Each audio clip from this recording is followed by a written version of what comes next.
We are here in Surrey, and this is one of the best places to have Indian food outside of course, India. Surrey is near Vancouver in Canada, and it is one of the oldest settlements of Punjabis abroad. Punjabis first came here in early 19th century, and now Surrey is one of the biggest Punjabi settlement outside of India. So in this video, I will walk you through the Indian food of Surrey. So I am here at the Pile Market Plaza, which is the entire shopping complex composed of Indian restaurants, Indian shopping places, and Indian jewelry places as well.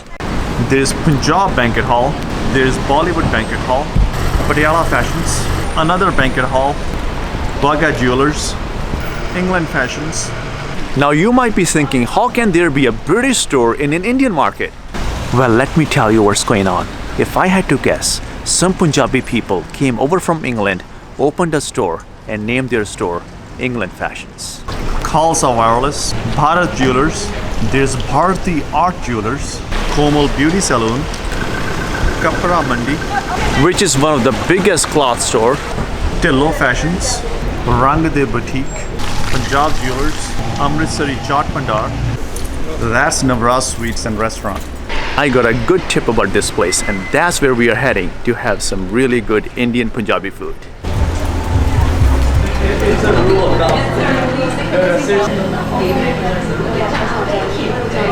We ordered the Amritsari Kulcha plate and the plate of Chole Bhature. Bhature are deep-fried flour tortillas made with fermented dough. Chole or chana are garbanzo beans or chickpeas made with spices. The plate comes with yogurt, pickles, and a side salad. So these bhaturas are really fluffy. They are very well fried, and they come with very spicy chole. So let me try this out.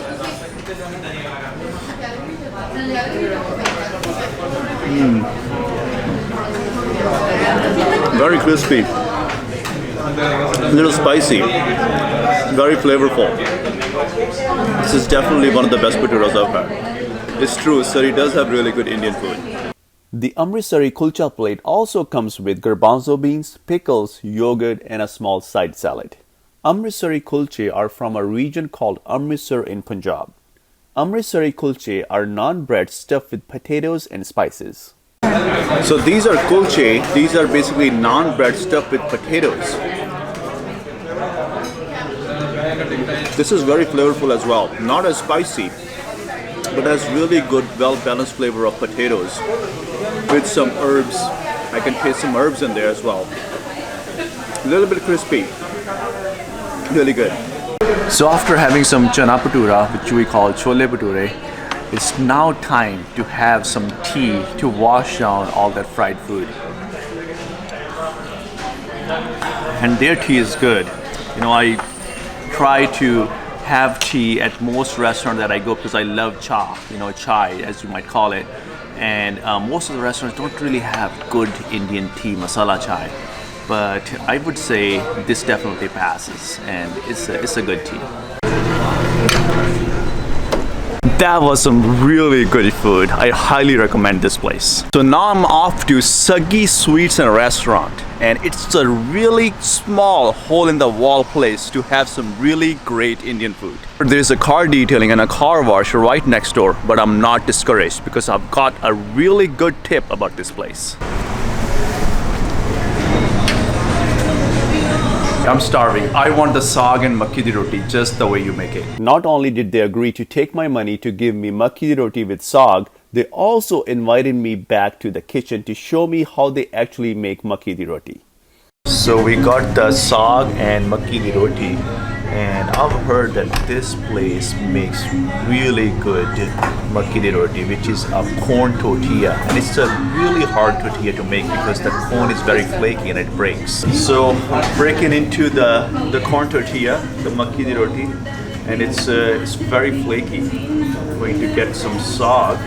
Saag is a mustard and spinach puree, and it's a staple food of Punjab. It's a very, very traditional dish in Punjab.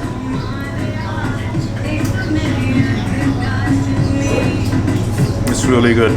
So the traditional way to serve Saag with corn tortilla, Maki di Roti, is with some radish. And it's a really great combination. The tartness of radish really cuts down on the creaminess of the saag.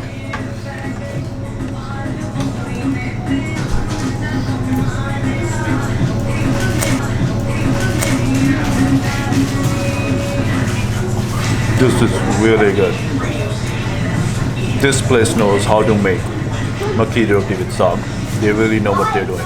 The saag is topped with ghee, which is a clarified butter, and it really brings out the flavors in saag. It actually makes the saag more creamy.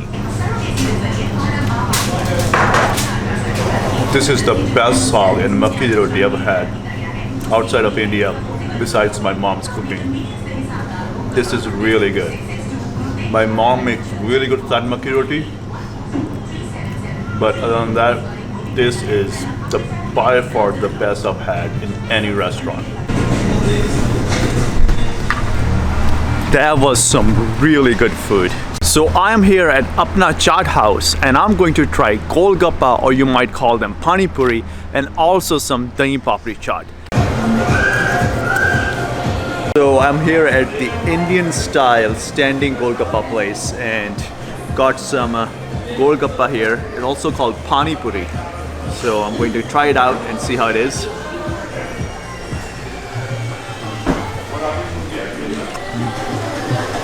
That's really good. The trick is to eat it whole, because if it breaks, it's going to ruin your day.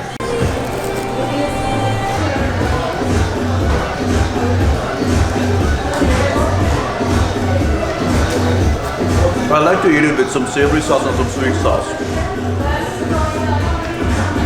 These have really good flavor. So both of these sauces really balance these out. Alright, so I'm having these coming.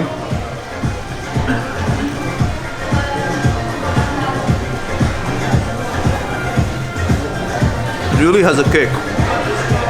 Really reminds me of India. These are really good. Dahi Papdi chaat is a very famous Indian street food. The dish is yogurt based and made with spicy sauces and provides a kick. So papdi is a flour-based chips and pala is made of lentils and is served with some yogurt, some garbanzo beans and some potatoes. It has a kick. The sweet and savory sauces are very similar to the sauces I tried with the Pani Puri, or what you might call it, Gappa. And this really has really good flavor.